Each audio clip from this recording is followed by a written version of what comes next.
Welcome back to another sports podcast, everybody. It's exactly what the world needs is another sports podcast. And we're glad to be back in the locker room with the Sweaty Trio.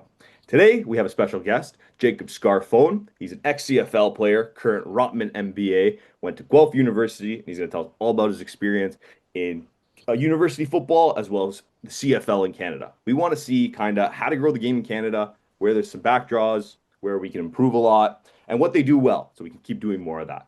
So, Jacob, take a second, introduce yourself, tell all the people what you're all about.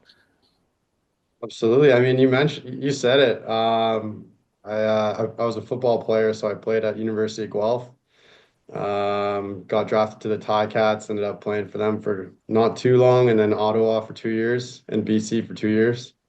CFL, it's crazy, crazy football league. So there's lots to talk about at university and in the CFL. So I want to ask, always aside love from chatting football, about what was the sports. best Canadian city that you were living in while you were playing? I mean, Vancouver is probably the best. Yeah. No knack on Ottawa or Hamilton. I love snowboarding, so I like the snowboarding out there. Like the ocean, the beaches. It's just a really beautiful place. I'm not sure if you guys have been, but definitely worth checking out. For sure. I've been once and I'm so excited to go back again. Love the nature out there. Yeah, Vancouver's pretty sweet. Sick. So you can you Um, you're a Leafs fan. How do you feel about this playoffs? Have you tuned in? It's a really sad time for us today. Yeah, so man, I was like growing up a diehard Leafs fan. Like I would watch every game on the couch with my dad. But I think it was 2013 when they lost to Boston. They were winning yeah, like 4-1 with 10 minutes left. That was it for me, man. And it's just been the same bullshit ever since. Like same story every year. Seems to still like forget about it and get excited. But I mean, we see it happening right now. They had a 3-0 lead and they just lost twice. So I guess we'll see what happens in the next game. But if they lose that one, man, I don't know. Like It's I over. don't know. They're winning game seven. It's over. Oh man, I pray it doesn't go to a game seven. It's nightmares. Nightmare fuel. Yeah. Jacob, I worked for, I think we might have crossed paths. I worked for OUA at the end of 2017. So actually, maybe not. That was your last year. Um, but I had the privilege of like going to a lot of Yates Cups. We did a lot with U Sports. I'm not sure if they were CIS at the time, and we did a lot of Vanier Cups. Walk us through like we all know about the American football experience, right? You know, you play college or you play high school and you get noticed and then you get scouted and you sign with a big school and you know all these games are televised and it's basically as big as the NFL or yeah, like walk us through, you know, that student athlete experience coming up through the ranks through high school in Ontario specifically. Yeah, in high school, I mean, it's definitely changed a lot. It's kind of a long time ago now that I was in high school, unfortunately. Um, but when I was coming out, the classic thing was to play, like play the Team Ontario, play the Team Canada stuff. There's a lot of recruiting that goes through that. I just played high school football. Was lucky that I was on a really good team. We won our city championships, so we had a lot of scouts come out to that. London's a known like football city, so that helped me as well.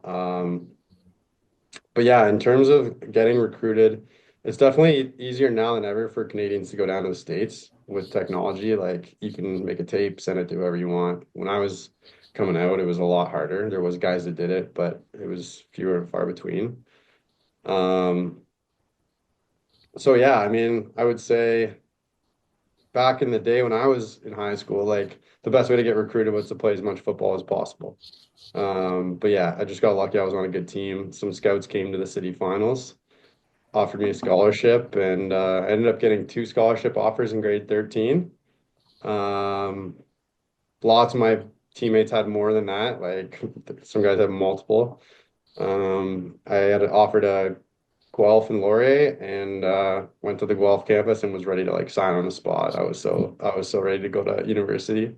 As I'm sure you guys had the same experience when you're in high school, you just want to like get out of town and you just want to move out of your parents' house and that sort of thing. So um, yeah, that was my experience. But like I said, it's changed a lot. So I think now more than ever, you're seeing guys go down to D1, which is great for Canada and it's great for just football in general, to have more talented players, being able to find them, being able to find those players. I just want 2 seconds of your time because I've met him and I know that he's a bit of a local legend. Stu Lang with the Guelph football program. Hmm. You want to talk a little bit about him? I know that he's a legend, kind of in the area, and he won a few great cups in the CFL. So I have the pleasure of meeting him a few years ago. Just any interactions with him? Any cool stories you have about Stu? Yeah. So how exactly did you end up meeting him? So when I was working for OUA, we used to Yeah. do like homecoming games. We used to always be there. Any important rivalry games, any playoff games.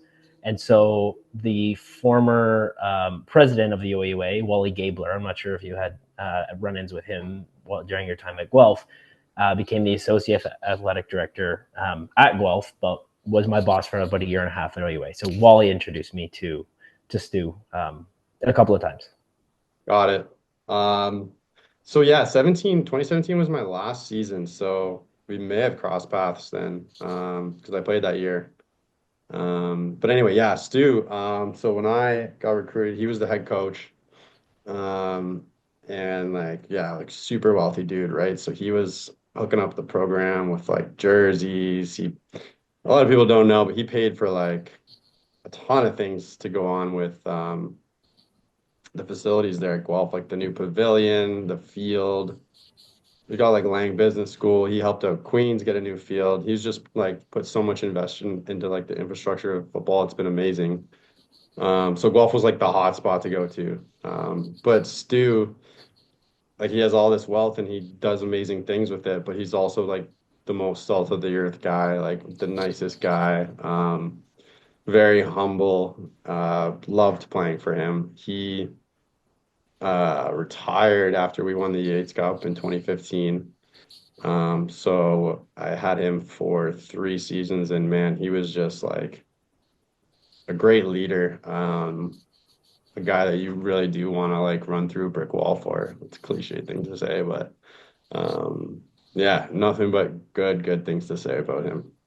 That's amazing, man. Especially in Canada where football can get a little bit swept under the rug. Everyone's really focused on hockey and basketball. I want to ask, because you were in the scene, what is, I guess, some of those challenges that CFL and university football players in Canada, what are some of those challenges that they see trying to make it to that next step to go to the NFL or even other American leagues? Yeah, it's really hard, man, because I think the problem stems all the way back down to high school. If you go to the States and you go across the border, like there'll be high schools with like 5,000 kids, and that's pretty normal. And those make up a football team. Whereas in Ontario, if you find a school with 2,500 kids, it's probably one of the biggest schools in the province. Um, and so I think just the level of competition and the draw, all the way back to high school, there's just less people, right? And it's like you said, hockey's our main sport. So some of our best athletes are going into hockey. Can't blame them. Hockey's a good sport too, but in the US, football is their number one sport, and they have 10 times as many people. So that just breeds like really healthy competition. Um, and I think when you work your way up to the university level in Canada, you kind of see the same thing where um, there's less of those good players um, than there is in D1 schools. Like they're all good. Every starter on the field is good. Um, in Canadian universities, there's just less talent. So, um, I want to ask this. I'm not actually 100% sure. Is there at all like a culture of American teams? I don't want to use this word, or maybe American colleges kind of poaching Canadian football players out of those university systems. Is that something that recur? yeah, absolutely. I think I don't know, man. Like things keep changing so much. When I was in university, you had to sit out a year if you transferred. I'm not sure if that's still the case I do remember that. going from Very Canada to the challenging. US. Interesting. Um, yeah, there was one guy from Guelph during COVID. He ended up going down to Ole Miss. Plays for Baltimore now. His name is slipping my mind. Um, this is embarrassing. But yeah, he went down. Guys try to go down all the time, but um, it's tough once you're already in. I mean, if you're good, you should just go. out of high school. Um, that would make the most sense, and I think that's what happens more than anything. There's more Canadians down playing D1 than ever right now. Guys coming out of the OUA, I think some guys will try to transfer after year one, but it's rare. And then at that point, you're getting ready for the CFL draft. I don't think, I mean, you can look it up. There's been maybe a handful of guys drafted from the OUA to the NFL. Freak of natures like the end, tight end typically. Less so skill guys, never. I don't think ever a quarterback. Could be wrong. Um, but it's just tough, man. Like the level of competition is just completely different. And the other thing that's big too is just because the level of competition is not as good. Like we don't have broadcast money coming into colleges. We Yeah. don't have multi-million dollar donors giving us money to pay coaches. A lot of the coaches in U Sports are volunteers. The OCDC and head coach will get paid typically, and they have enough to live off of that. But outside of that, man, you're dealing with like teachers who come after work to come coach. And there's nothing wrong against it. Like shout out to them because the sport wouldn't exist without them. Like it's amazing that they put in that work, but at the same time, if you have enough money to pay a guy full time, he's gonna be better at it. So I think that's also another factor. And a lot of teams just don't have like the resources that a Guelph would have to get the proper equipment, which also makes a difference. Things like that. Filming. Sometimes if you don't even have like when I was coming up, like you'd try to film and then your film guy like somehow didn't catch all of Skelly period and then you just missed that whole period. Like it all kind of adds up and it all kind of plays a role, right? For sure. I gotta ask, so like any kid that plays a sport, their dream obviously is to get drafted. What was your experience like when you got drafted? Like, did you get the typical like, hey, we're gonna draft you, and it's the GM of whatever team drafted you? Can you kind of just explain that a little bit in your experience with that? Yeah. Um, well, to give context, like I'll just tell you quick about my career leading up to that point. Like I got to Guelph. I actually came in as in high school, I was a kicker, wide receiver, and DB. Went to university trying to be a kicker because I thought it was my best chance to go to the NFL, which is probably true. And I think I was kicker for like maybe a handful of days, and then I switched to receiver while still kicking. By year two, I was just a receiver, trying to start, and then third year I got my start. We won the Yates Cup. I set a school record for receiving yards, second team All Canadian. Nice. My best year in college, Not a and big then deal. had two surgeries, rehabbed those, and then tore my ACL. So I missed my whole draft year, and teams were thinking I was a band-aid. So I rehabbed and I did a workout for teams about like a week before the draft. So I had no idea if I was going to get drafted at all. I'm like talking to my agent. He's like, "Yeah, maybe. We don't know." Talking to my coaches, they thought maybe because there was a weak receiver class draft. So I'm watching the draft, like I have no idea what's going on, and only like the first couple rounds of the CFL draft are televised. It's kind of a shit show after that. Teams are kind of scrambling. Like CFL teams also don't really have the funding to like in depth like scout every guy around Canada. Um, so they're kind of like going with their best guess some of the times too in the later round. So I basically was just like slamming refresh on the page, saw my name pop up, and I was like, holy shit. And then yeah, I just was with some friends and celebrated. And then I think like an hour later, I got a call from a coach welcoming me to the team. That's awesome. But yeah. Walk us through the Yates Cup. What was that like? Because I mean, again, I working for UA, I've been a part of that. I've been to London. Yeah. I don't know how many times. The absolute powerhouse school that they are. But like, walk us through that as like that's the pinnacle for you in university. Like that's your national championship, or I guess not your national. That's your conference championship, right? So what's that Yeah. like for you as a student athlete? Like, what's that experience like? Well, some more context like around Guelph. So Guelph had only ever won, I think, maybe like one Yates or one Vanier before. They hadn't won the Yates in I think it was over 20 years. So our like team goal was win the Yates, which, in hindsight, you really probably should have been win the Vanier because then you're just kind of like after you win the Yates, you're like, okay, well now what? So yeah, that would be my recommendation to sports teams, like set your goal to be the highest. But anyways, so that just kind of gives context. Like that was our season was to win the Yates. That was Yeah. all we wanted. So yeah, when we got there, we thought like we played Western. Did we play Western that year? Oh my God, this is so long ago now. We had so many battles against Western, and I don't think we really lost to them too many times in those prior years, even though they were a powerhouse. Like we somehow always used to like, Western fans are itching hearing that. oh yeah. There was a most of my career, I think I'd never lost to Western, like going into my fourth year or something, which is kind of crazy. Um, but yeah, man, there's a lot of hype around it. We went into halftime with we were losing. And it was crazy, man. Like I got interviewed before the game and like they just fucked it up. Like I was standing there for like 20 minutes. I missed my whole warm up. Like the team's like going into the change room and I grabbed my QB. I was like, James, throw me a couple balls. That was like my whole warm up, which is hilarious.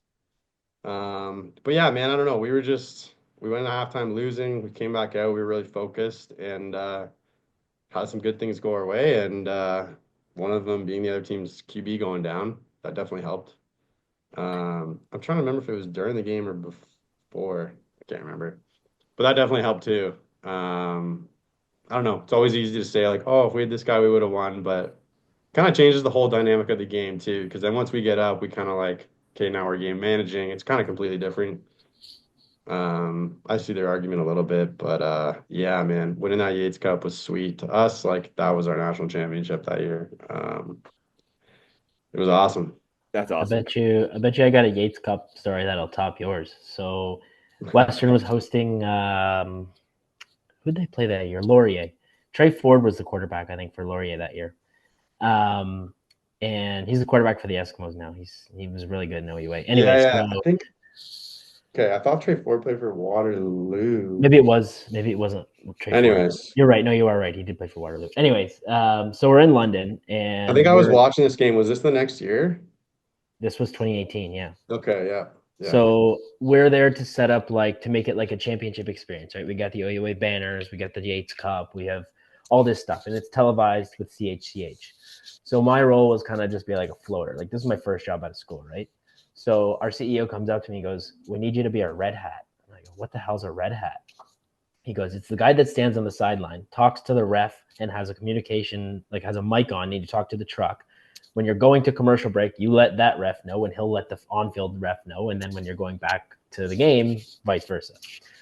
So cool, whatever. They give me this big headset with this really long cord. 10 seconds of training. This guy goes, "Watch the cord and do not trip on the cord." First play of the second quarter is about midfield. There's a running back on Western. He was the backup running back. I don't even know his name. Big fucking dude. Runs. I've never been on a football sideline. So I don't know how to get the hell out of the way when guys are running out of bounds. This guy gets the ball, runs to the right between the benches, and I go to get out of the way with my headset and the cord. I trip on the cord, and I have this 5'9", 200-pound fucking beast just land right on top of me. I had bruises all over my body from this guy. His Oh helmet my hit me in the gosh. chin. It's on OUA TV somewhere. I will find the clip and we'll send it to you. I gotta Yeah. find it. It's in the archives somewhere. But fuck, man, it was a cool experience. But holy shit, it hurt. I can only imagine getting tackled. Like never played a day of football in my life. But That's a way better story than actually playing in the game, than actually yeah, part of the center of attention of the game. this interview's over. We're moving on. We're just gonna talk about my stories from now on. Taylor, the almost CFL star. Yeah. That's Jacob, awesome, man. That must have, yeah, I couldn't imagine people getting hit because we always have helmets on, right? But like getting hit And by a helmet, oh to get out man. of the way when guys are running out of bounds to your bench or stop them or whatever. I don't know, man. I'm just a football fan who watches on TV or in the stands. I don't know any of that shit. Yeah, see, in the States, they would have had a professional doing that job, man. They would have got the heck out of the way. Not a guy making $20,000 a year at 20 years old. yeah, man, you're disposable. You see how quickly they got you in there? Yeah, We got the yeah, next get no, up. no. Yeah, on to the next. Mentality. I will say I finished the game though. Jacob, There you go. That's what So matters, right? That's it. I want to ask some questions life after football. So we know you're doing your MBA now. Congratulations, huge step. I want to Congrats, man. ask what aspects of playing football have kind of played into your life after the game? Yeah, man. Well, like, so doing an MBA at U of T, man, like, University of Tears. yeah, dude, like, it was a culture shock for me, to be honest. Like, I walk in, I'm like, oh my God, this is so much different than a CFL change room. Like, I knew it would be.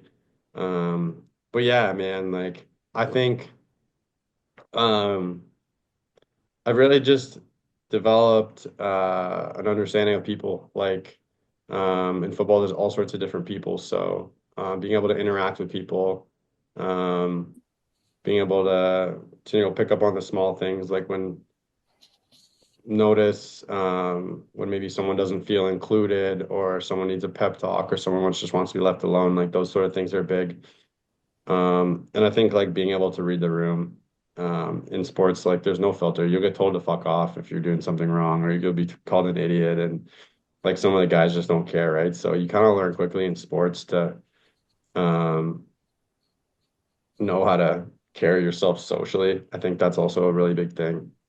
Um, yeah, and then I mean, like there's all like the other things you hear, like performing under pressure, hard work, resilience. I mean, those things are real things. There's been a lot of injuries and setbacks in my career. You have to go through those. Um, it is really hard work. Maybe not in terms of hours on the clock, but it's also not easy to just play a sport every day. And you learn like how to be a professional, how to show up every day, um, whether you're sick or whatnot, and put in the day of work. Just get the job done no matter what. So I think those are some things. I mean, sounds kind of cliche, but yeah, I'm still transitioning out of the NBA too. So we'll see. I mean, I've talked to people that have been in the real world for a lot longer than me, and they say, these things definitely are impactful in a career. But yeah, I mean, I definitely learned a lot from sports and have learned a lot about myself as well throughout um, all those years. That's awesome. I just want to quickly say Michael has to step out of this interview now. Michael, you've been great. Go get sweaty. Get a win tonight, eh? He's Got going, to go to my lowest division beer league game, unfortunately. which he'll Okay, still good be more luck. famous than Taylor But getting knocked over for. Jacob, it was awesome to meet you. I can't thank you enough for doing this. I'm sorry I have to leave early, but if I wasn't the goalie, I would definitely stay and do this. Oh, that's the commitment we need from goalies in beer leagues, man. Appreciate you coming on, though. It was nice to meet you. You do. Take it easy, Michael. Jacob, I also want to Yeah, ask. man. So now that your time in the CFL is done and the NBA is wrapping up, do you at all watch the NFL? Are you at all interested? Do you have a team that you pick that you root for, or you want to let you watch regularly? Yeah, I watch the NFL fairly regularly and the CFL fairly regularly too, I'd say. CFL is just kind of fun because all the guys are like half of them are still the same, so I know them and I know the plays and coaches and stuff. Kind of makes it fun to watch. But for the NFL, yeah, like I used to be a Colts fan, and it's been tough as well to be a Colts fan, man. Like I got the two worst teams going on here. Like I don't know what they're saying. It's the blue and Ever white. since Luck left, Like, like I don't know what's going on with that team, man. It's been tough. Like so I find myself just watching games that I like to watch in terms of like what are the best matchups and who are the best teams because like sometimes when you watch those 9-3 games, like what's the point of that? I'm not in Yeah, fantasy or anything because I think like I don't have self-control. So if I got into fantasy and started to like it, I would just be completely addicted and it would ruin other parts of my life. That's why I stopped playing video absolutely. games. it's a, Same, yeah, same reason I stopped playing video games. I'm like, get out of the house because I can't say no. But yeah, I like watching like Aaron Rodgers play. I like watching Patty Mahomes. are you at all caught up on the Aaron Rodgers situation right now, where he's going? Do you have any opinions on that? Yeah, what's the deal? He's like considering the Steelers, but not in a rush to make a decision. He's been playing his cards because he's got them all. Apparently, he's holding them all. So he's considering Steelers. He's considering Vikings. He's considering Giants. But it looks like the Steelers or retirement is one of the two. Yeah, I don't know, man. Like it's tough for like a guy that old, no offense, Aaron Rodgers, for football age to like just Yes, go into offense a to Aaron team. Rodgers. He's a piece of shit. We don't like Yeah. him. Oh, you don't like him? I don't like him. I We've think he's an attacked Aaron asshole. Rodgers on the podcast a few times. I don't mind. He's a great quarterback. He's an amazing quarterback. I'm a Bills Yeah, fan, so fuck him. I Fuck think the I Jets. think he gets a rap of like being a bit of a dickhead. He And, is. yeah, right. He is a dickhead. Guy can't win a conference championship game to save his life. No, I say that as a Bills There you fan. go. I also say that as a Yeah. Leafs fan. That's one of the things that like I think so interesting about sports is how there can be like certain different cultures where teams will do things very differently. Um, but you can be successful multiple different ways. Like if you look at the Pats, some of the interviews with guys coming from the Pats are like, fuck that, I'll never go back there.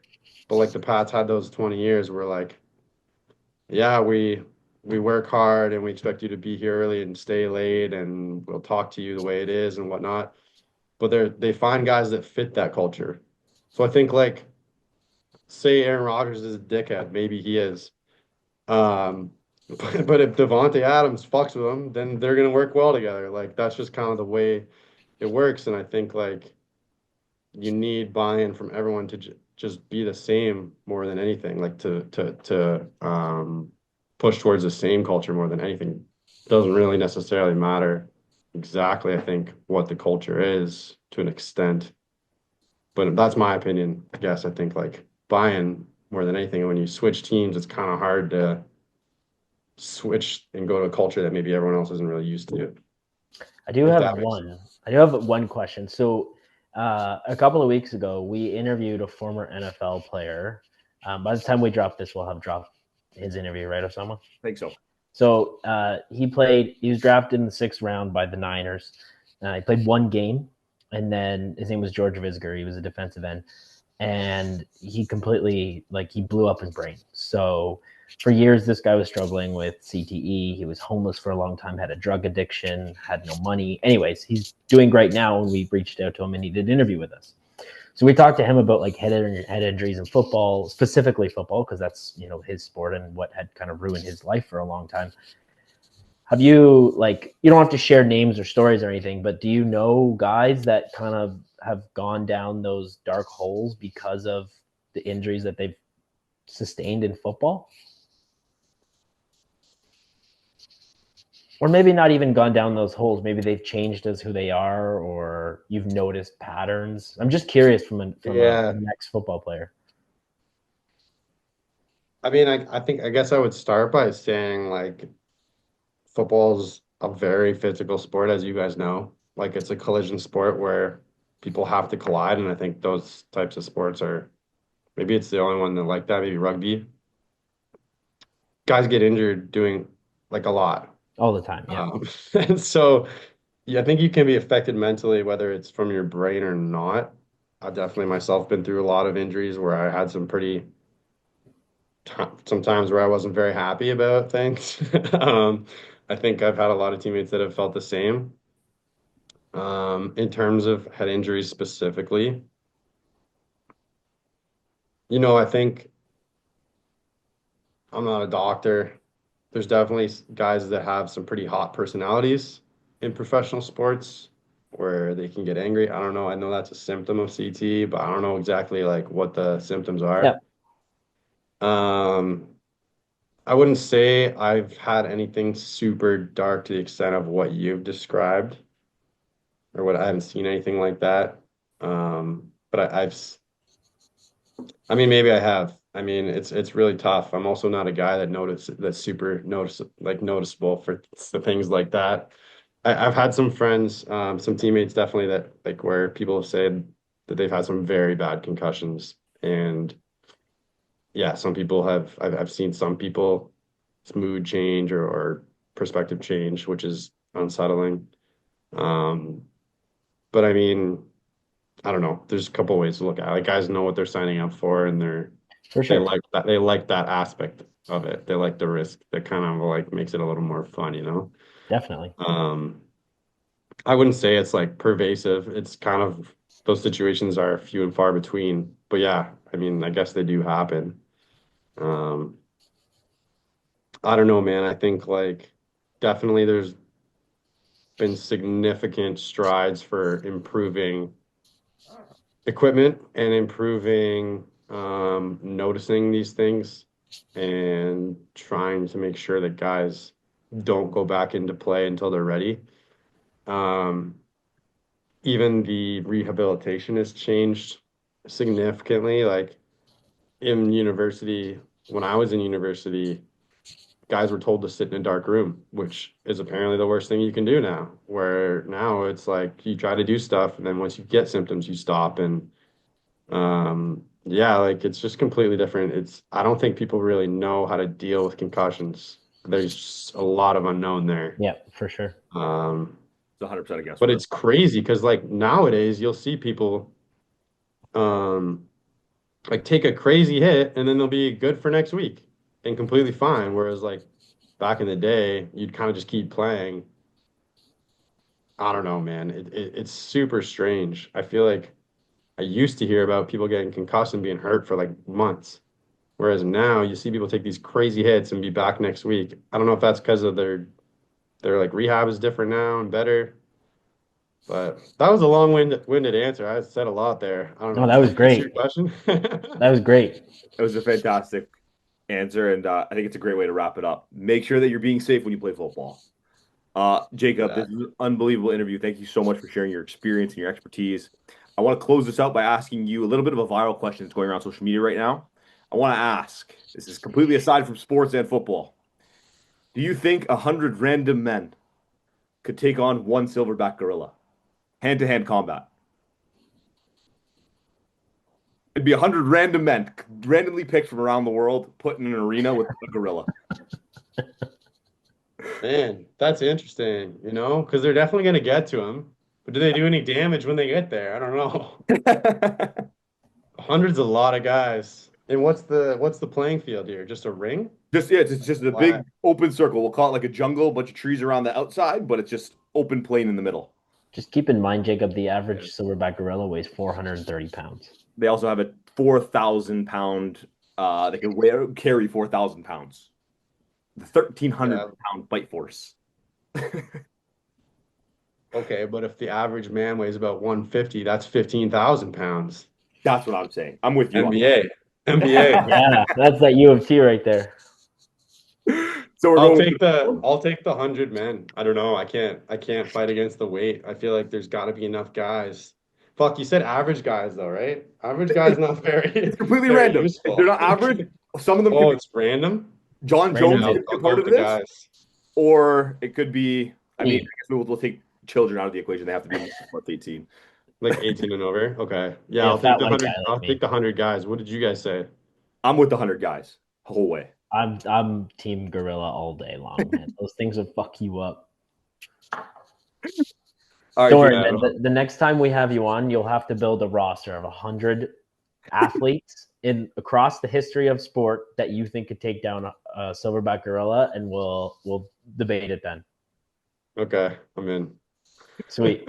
Thank you so much for your time, Jacob. You can take this opportunity to shout out anything that you got going on. If there's any social medias you have going, any papers you want people to read, whatever you got going on.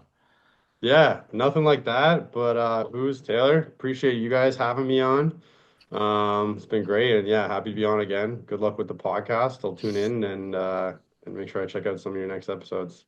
Awesome. Thanks, brother. Have a great night. Be safe. Thanks, Jacob.